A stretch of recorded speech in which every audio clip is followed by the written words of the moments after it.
how do you balance both of these, like the people first approach and company first approach from time to time, especially when startups grow in different stages, right? Because what works at a startup, which is probably a seed stage startup, is very different from as it grows in hiring more folks. So, do you have any thoughts on that, like how to go about? Of course. Yeah. So when it comes to people first, company first, people think of it as kind of like a war between the two. When what I really think is that starting with people first feeds into company first, because at a company level, everything you do relies on your people. Like without your people being happy, healthy, and productive, nothing in your company works. So if you prioritize being people first and allowing them space to, be healthy, be productive, be happy, all these things, then the company first aspect is just automatically taken care of. So my thought process on it is I always prioritize the people first aspect because I Mm, just think it feeds automatically, and then I don't have to make hard choices and have to go from a company first aspect that takes away from the people first.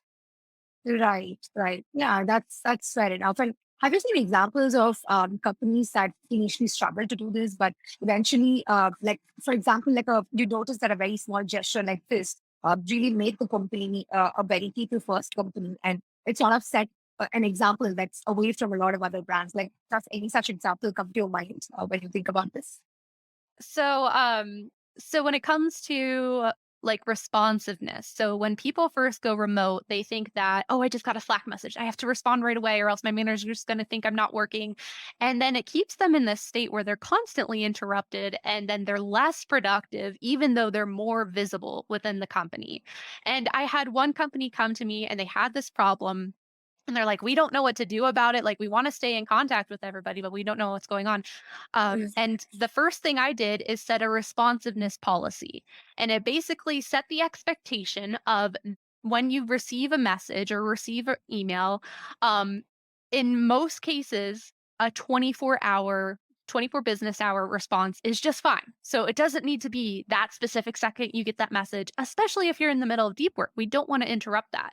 So setting a responsiveness policy that makes the expectations clear that, you don't have to respond right away. We have emergency contact methods if there is a true emergency. So we're going to just accept that Slack does not need instant responses. And immediately it was like their whole staff kind of like took a breath, like, oh, and they were able to like kickstart things and complete their goals in a more timely manner just because they had permission to not be interrupted constantly.